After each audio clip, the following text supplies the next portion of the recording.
IIT JEE और NEET के लिए इस प्रश्न में आप यहाँ देख पा रहे हैं कि ये कैपिटल एम मास का एक प्लैंक है और ये ग्राउंड पे रखा गया है। ग्राउंड और प्लैंक के बीच में फ्रिक्शन नहीं है, यानी ग्राउंड और प्लैंक के बीच में जो है स्मूथनेस है।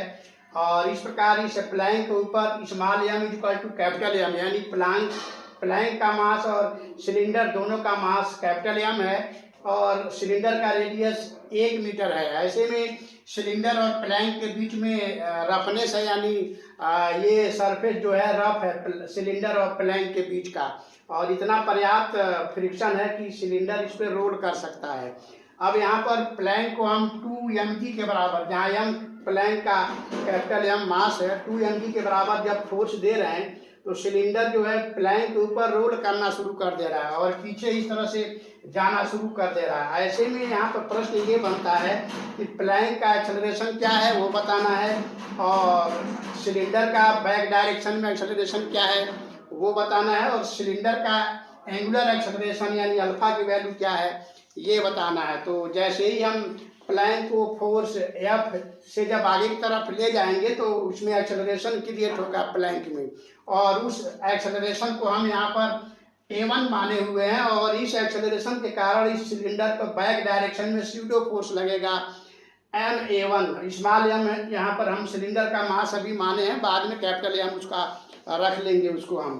तो फिर जैसे ही हम प्लैंक को आगे खींचेंगे इस फोर्स से तो सिलेंडर इस प्लैंक पर रोल करना शुरू कर देगा।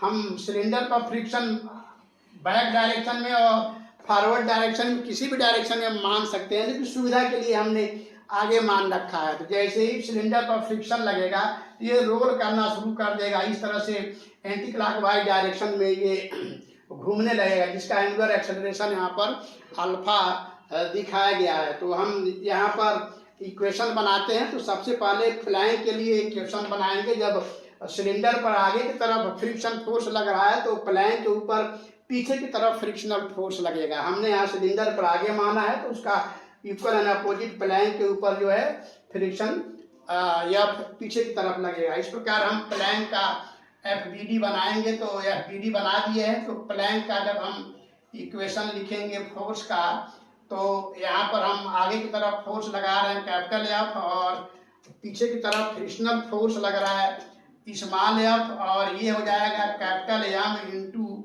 A1। यहाँ प्लैंक का एक्सेलरेशन हमने A1 मान रखा है। एक इक्वेशन हमारे पास ये हो गया। अब हम सिलेंडर का इक्वेशन बनाएंगे। तो सिलेंडर को हमने मान रखा है कि प्लैंक के रेस्पेक्ट में A2 एक्सेलरेशन से पीछे जा रहा है। सिलेंडर पर प्लैंक आगे जा रहा है एक्सेलरेशन A1 से, इसलिए सिलेंडर पर सेंटर पर इसके स्यूडो फोर्स A1 लग रहा है, लेकिन ये साथ में सिलेंडर जो है प्लैंक को रोल करते हुए पीछे जा रहा है। तो प्लैंक के रिस्पेक्ट में सिलेंडर का एक्सेलरेशन पीछे की तरफ A2 हमने मान रखा है। तो इस प्रकार जब हम सिलेंडर का इक्वेशन बनाएंगे तो ये हो जाएगा MA1 माइनस सिलेंडर पर आगे की तरफ लगने वाला frictional force into equal two cylinder का मास इंटू इसका बैक डायरेक्शन में एक्सेलरेशन A2 जो कि ये प्लैंक के रिस्पेक्ट में है। ये इक्वेशन 2 हो गया। अब चूंकि सिलेंडर एंगुलर एक्सेलरेशन अल्फा से इस पर एंटी क्लॉकवाइज डायरेक्शन में रोल करते हुए पीछे जा रहा है, इसलिए हम यहाँ पर रोलिंग का कंडीशन लगाएंगे। तो रोलिंग का कंडीशन हम यहाँ पर लगा सकते हैं। फ्रिक्शन जो है टॉर्क प्रोवाइड करेगा इस तरह से। तो फ्रिक्शन टॉर्क प्रोवाइड करेगा तो F कैपिटल R सेंटर और फ्रिक्शन के ये ग्राउंड ये संपर्क जो है प्लैंक से इससे और सेंटर के बीच में दूरी R है, इसलिए फ्रिक्शन जो है इस पर टॉर्क लगाएगा और टॉर्क की वैल्यू जो है इस तरह से टॉर्क लगाएगा। टॉर्क का डायरेक्शन अपवर्ड डायरेक्शन में होगा और ये हो जाएगा सिलेंडर का सेंटर ऑफ मास के about moment of inertia into alpha. यहाँ से हम सिलेंडर का मोमेंट ऑफ इनर्शिया लिखेंगे mr² बाई 2 इंटू अल्फा को हम यहाँ पर लिख सकते हैं A2 बाई R, क्योंकि रोलिंग के केस में सिलेंडर के लिए A2 इज इक्वल टू हो जाएगा R अल्फा। तो यहाँ से अल्फा की वैल्यू A2/R रखेंगे। इस प्रकार इसको जब हम सॉल्व करेंगे तो फ्रिक्शन की वैल्यू आ जाएगा, फ्रिक्शन की वैल्यू यहाँ पर आर से आर कट जाएगा, तो ये हो जाएगा m(A2/2). तो इतना हमारे पास फ्रिक्शन की वैल्यू आ गया। ये हमारे पास इक्वेशन हो गया 3। अब हम फ्रिक्शन की वैल्यू फर्स्ट इक्वेशन में और सेकंड इक्वेशन में रख सकते हैं। तो अभी सेकंड इक्वेशन में हम फ्रिक्शन की वैल्यू रख रहे हैं, तो m(A1 माइनस एफ), एफ की जगह पर लिखेंगे, यहाँ लिख दे रहे हैं F small F equal to m(A2), फिर इसको m(A1 minus m(A2/2) equal to m(A2) से यहाँ से सॉल्व करेंगे तो A1 इक्वल टू आ जाएगा 3/2 A2। ये हमें A1 और A2 में रिलेशन मिल गया, 3/2 A2। A1 जो है 3/2 A2 हो गया। अब इस A1 की वैल्यू हम इस इक्वेशन में रखते हैं, एक नंबर इक्वेशन में।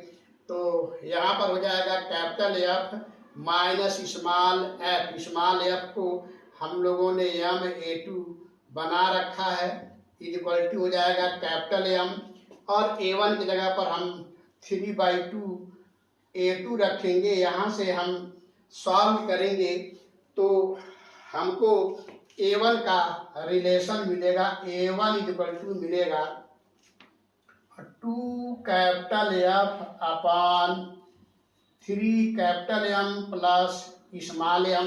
अब सारे वैल्यू दिए हुए हैं तो रख करके यहाँ पे सॉल्व करते हैं। 2 कैपिटल F की वैल्यू दिया है 2 कैपिटल M इंटू जी, और नीचे 3m कैपिटल M, और सिलेंडर का मास भी कैपिटल M दिया हुआ है, तो ये हो गया 3m प्लस कैपिटल M, ऊपर 4m नीचे भी 4m। सॉल्व करेंगे तो ये वैल्यू g आ गया, और g की वैल्यू होता है 10 मीटर पर सेकंड स्क्वायर। इस प्रकार प्लैंक जो है आगे 10 मीटर पर सेकंड स्क्वायर से जाएगा, और इस प्रकार हमें A1 की वैल्यू हम लोगों ने निकाल चुके हैं 3/2 A2।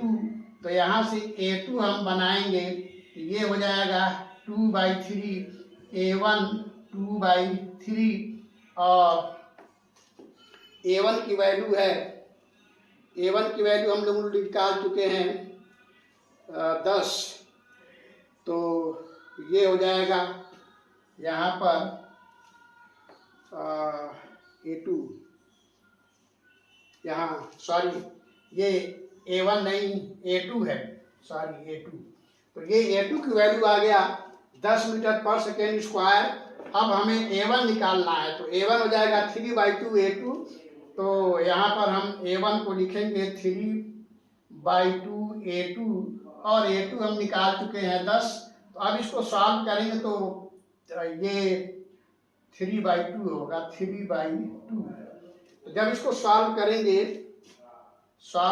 तो 3/2 सॉल्व करेंगे तो 2 से ये कट जाएगा, तो 5 आएगा, 5 यहाँ 15, तो 15 मीटर पर सेकंड स्क्वायर ये आएगा हमारा प्लैंक का एक्सेलरेशन। और यहाँ पे थोड़ी सी गलती हो गई थी, तो यहाँ पर यहाँ तक हमने सही लिखा, फिर यहाँ A2 2F/3m प्लस m होगा, तो ये सॉल्व करेंगे तो 10 मीटर पर सेकेंड स्क्वायर आएगा। और A1 हम लोग निकाल चुके हैं 3/2 A2, और A2 10 मीटर पर सेकेंड स्क्वायर, इसमें रख के सॉल्व करेंगे तो 15 मीटर पर सेकेंड स्क्वायर आएगा। इसका मतलब प्लैंक जो आगे जाएगा वो 15 मीटर पर सेकेंड स्क्वायर से जाएगा, और सिलेंडर जो है बैक डायरेक्शन में जाएगा 10 मीटर पर सेकेंड स्क्वायर से। तो काफ़ी अच्छा ये क्वेश्चन रहा। एंगुलर एक्सेलरेशन अगर आप अल्फा निकालना चाहते हैं तो अल्फा की वैल्यू यहाँ से आप निकाल सकते हैं, A2/r, और A2 10 है और r जो है 1 दिया हुआ है, तो ये हो जाएगा 10 रेडियन पर सेकंड स्क्वायर। तो अल्फा की वैल्यू भी सिलेंडर का आ जाएगा 10 रेडियन पर सेकंड स्क्वायर। तो हम उम्मीद करते हैं कि ये क्वेश्चन काफ़ी अच्छे से आपको समझ में आया होगा, और ये बहुत ही इम्पोर्टेंट क्वेश्चन है। ये क्वेश्चन IIT JEE और नीट के एग्जाम में आ भी सकता है, नहीं भी आ सकता है, लेकिन इससे क्वेश्चन कैसे सॉल्व करने हैं कैसे कंसेप्ट अप्लाई करने हैं, इससे काफ़ी हेल्प मिलता है मुझे। स्पेशली मैं इस क्वेश्चन को बच्चों को डिस्कस करता हूँ और बताता हूँ कि देखो इस क्वेश्चन को अच्छे से सॉल्व करो, इससे और समझने की कोशिश करो, इससे दूसरे क्वेश्चंस को सॉल्व करने में काफ़ी आसानी होगी और काफ़ी मज़ा आएगा फिजिक्स को समझने में, क्योंकि ये रोटेशन और न्यूटन्स लॉ ऑफ मोशन का एप्लीकेशन है। और रोटेशनल मैकेनिक्स वैसे भी फिजिक्स में काफ़ी टफ माना जाता है, तो हम उम्मीद करते हैं कि काफ़ी अच्छे से आपने इसको समझा होगा और इसका काफ़ी अच्छा इस्तेमाल कंसेप्ट का करेंगे आगे के क्वेश्चन में सॉल्व करने के लिए। तो फिर मिलते हैं नेक्स्ट वीडियो में किसी और अच्छे क्वेश्चन के साथ, तब तक के लिए थैंक यू।